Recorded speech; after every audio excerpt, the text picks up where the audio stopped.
Hey guys, it is, oh my God, what day is it? Is it Wednesday? I think it's Wednesday. Yes, it's Wednesday. I'm back finally with Monroe. Long time no see. I know people are starting to get worried that they haven't seen this baby in so long. They're wondering if I still had her, if I was still even here. But I'm here. I'm here, and thank you for all the sweet messages. You guys are amazing. Thank you for all the wonderful comments on my last video.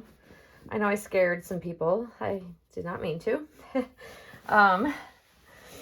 But I was just in one of my friends' live stream. I just got out of the live stream over at Shelby and her channel, and was requested that I change this baby and release the feet. We must see the feet. These cute, beautiful baby feet. But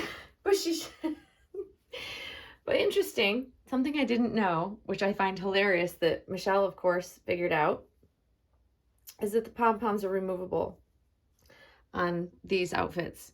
I've had that pink one for, gosh, well over a year. Never knew that you could detach.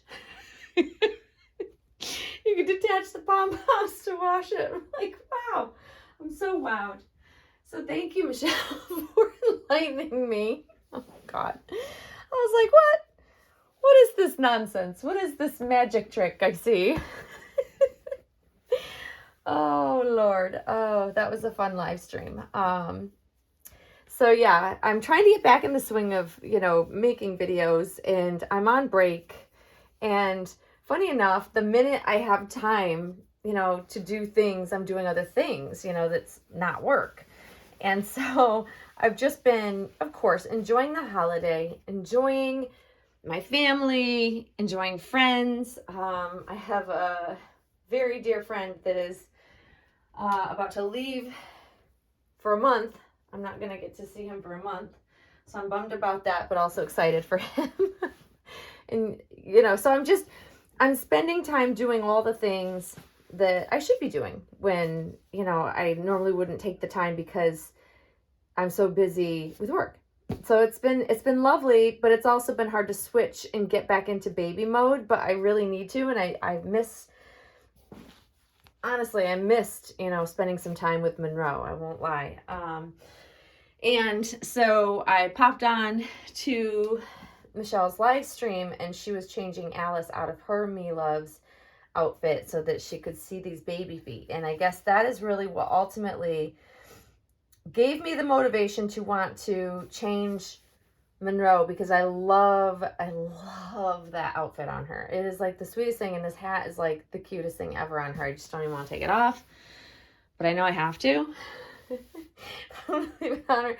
Like, how cute. Like, that is like the cutest thing. And it's very gray here. The sun is not out. It's just cloudy. It's actually warm. It's definitely warmer than it's been here in weeks. But the lighting is terrible because, it's afternoon, and so apologies for that. So I'm not going to put her in anything like dressy or anything like that. I'm actually going to put her little owlet monitor on her because I love this. It's going to highlight her little feet. This baby has the sweetest feet, but if you don't already know this about me, I have a passion and love for baby feet. I always have. There's something just it's before we, walk on them, and they're soft and squishy, and there's nothing like a soft, squishy newborn silicone baby foot to squish. Like, it's just so realistic and feels like a living baby's, newborn foot would feel, because they're so soft still and pudgy. Like, my baby's always had pudgy feet, chubby feet.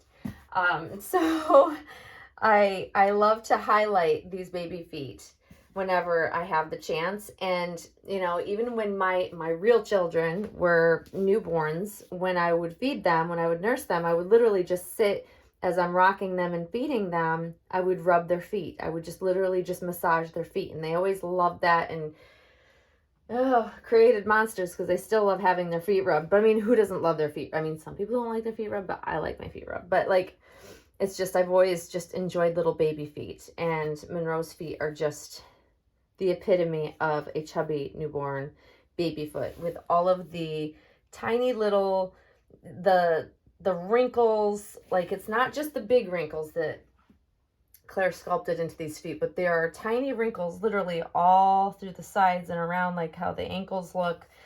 She's wrinkled in tiny ways that you just won't see on camera. And even if I were to take an up close picture, they're very hard to see unless you're in great lighting, and can just be right up close to them. But the detail is incredible. I just, and the coloring of them, because newborn baby feet, at least my babies, they tend to have that purpley hue to them, like in the arch of the foot. And like, Claire just gets the colorings just so spot on. And it never ever comes across in video just how well painted she is to look just so ultra realistic, like just that of a newborn baby would be. And I just love it. I love it. And so, and I apologize if I'm sniffling. I don't know whether it's allergies. I'm not sick, but the warming up really just, it's real fun for, I think it's allergies, because when it warms up, I'm just allergic to everything outside. Joyful. And technically I would love to just leave her just like this, but it's too chilly here to do that. So I'm just going to put this basic onesie on her. It just says Monroe Taylor. I am such a huge fan of putting babies back in basics. And this actually would be cute to leave the hat on, because I do love this hat so much that it doesn't look horrible. Just love that hat on her. Like, there's not many hats that I love on her. I love her in the sun hats in the summertime because of the little pretty brim and the way it fits her head. But normally, like fitted hats, like winter hats, I've not been a fan. But this is really cute on her. Oh gosh, it's cute. So we're just going to put this on her. So this way you guys get to at least see Monroe. She's still here. I do always get people when I have a lapse of time when I'm not showing her on camera. People are always wondering if I've sold her. Probably because, you know, it's always been in the past that I just never kept any babies very long. 4.5 years, guys. 4.5 years. Can you believe it? And she's just as perfect as the day I got her. I'm very, very fortunate that she holds up as well as she does, because I have handled her a lot, always gently, of course, and with a lot of care. But, you know, with any handling, with any doll, there's wear and tear. So the fact that she is pristine, the way that she is, you know, she doesn't have any missing matting. She doesn't have any shiny spots or anything weird going on with her paint. I'm just so thrilled that Claire's dolls hold up so well this many years in of true enjoyment. Like, I mean, I don't lack for enjoying this doll. Like, some people are like, oh, how can you enjoy your doll when you're so careful and you can't get full enjoyment if you're not interacting with your doll like a real baby. Well, I do interact with her. I just don't do it in the same way or as frequently as some other people, other collectors do, and that's okay too. But also the great thing is I do know other Claire Taylor doll collectors who do handle their dolls quite regularly. And their dolls have also stood the test of time, which is another, you know, it's another, what's the word I'm looking for? It validates, that's the word I was looking for. It validates the longevity and quality of the product, so to speak. And I love that. All right, so we're going to put this on her right foot. Oh, I just love baby in basics. I'm going to leave the hat on for now. She does have saran wrap. I have her hair wrapped in saran wrap, so it is fully protected under here. You can see the saran wrap there. So it's been perfectly kept and will be perfectly kept while she's wearing hats. It protects her hair. And there's another thing I was talking about this with Michelle the other day. The whole saran wrap, you know, under babies' heads and or the big, theme is or it's a trend going around is that you must put, or should, it's been said that you should put like a piece of satin underneath your reborn's head when you lay it down to prevent loss of hair and breakage. So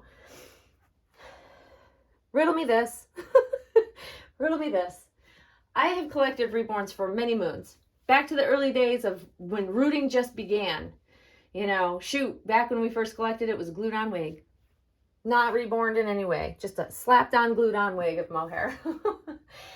And then I've seen some of the worst rooted dolls all the way up to some of the most beautifully rooted. Immaculate, like Lola's rooting is like freaking fantastic. Monroe's rooting is amazing.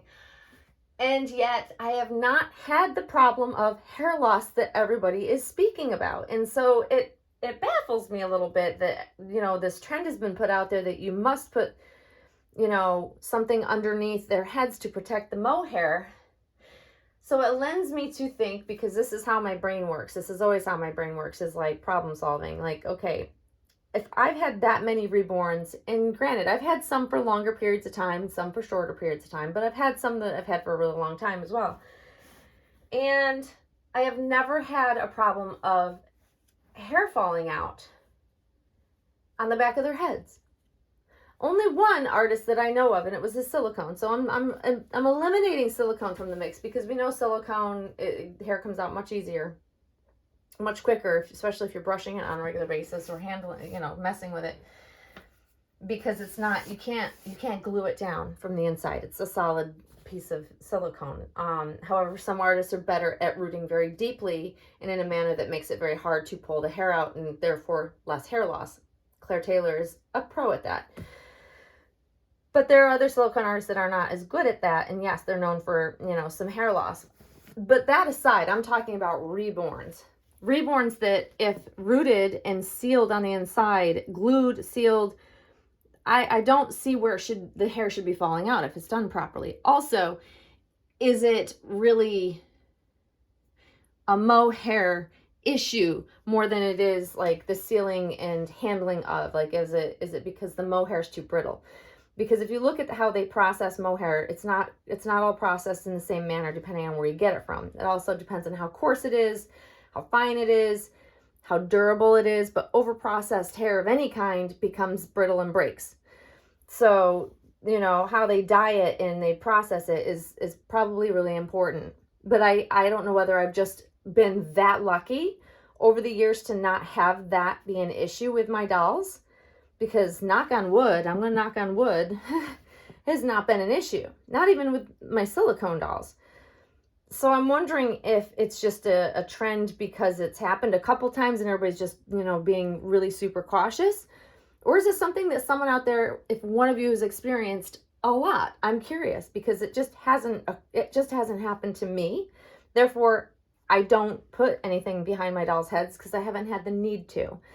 I've had Lola for 9 months, going on 9 months, something like that.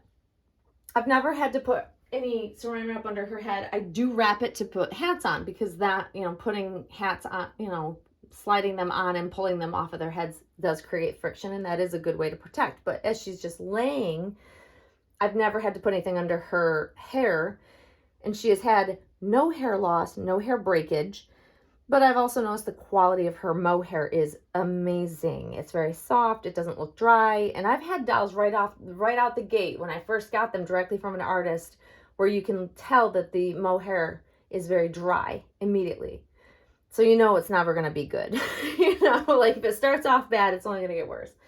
But overall, like, it's just not something that I have encountered. So I'm curious to know what you guys have experienced, and if it's just something I've been lucky to not have had to experience. I don't know. But I'm curious, so I'd love to hear your feedback. I'm not saying it's not happening, by no means. But I also know that, as cautious as I am of my dolls, because I am super cautious, especially, you guys know I'm very cautious about Monroe, but also with Lola. I'm very careful.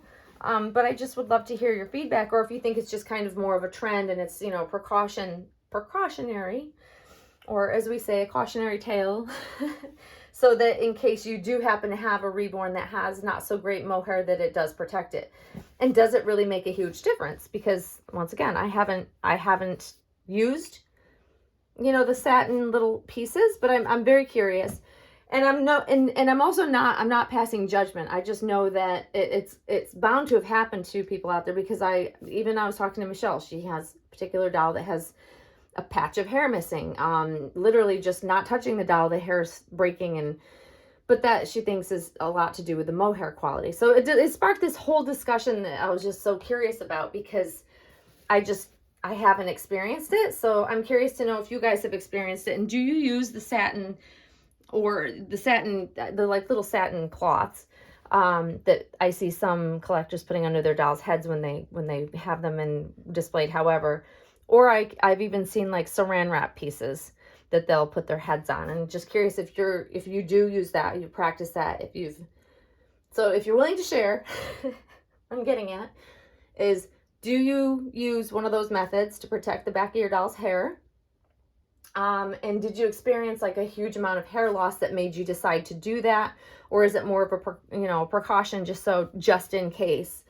I'm curious, if you're willing to share in the comments below. Yeah, if I've been lucky this far, I'll take being lucky. But it also makes me go, should I be doing the same thing? But yeah, if I haven't experienced it and I haven't seen like a single piece of hair come out of Lola's head, and same with Monroe. I'm very fortunate that, you know, her rooting is intact 4.5 years later, and I have brushed it. I have put hats on it. I have handled her. I'm sure she's lost a few hairs here and there, but she's not had any great hair loss where I've ever been concerned. But it is always in the back of your mind. You don't want your doll to lose their hair, because, you know, yes, you can have them rerooted, but do we really want to send our dolls off to have their heads of hair rerooted? And will we love them the same if it's different? You know, the whole thing. So yeah, just curious. But ultimately, Michelle, when you watch, you will see the feet are free. We must free the feet. We must see the little naked feet. But there she is, guys. She's just back in basics. I'm sure I will change her into something else. Once the holiday is over, once Christmas is over, I am done, moving on. I am all about nothing to do with Christmas. Bring on the new year. Bring on all the new things.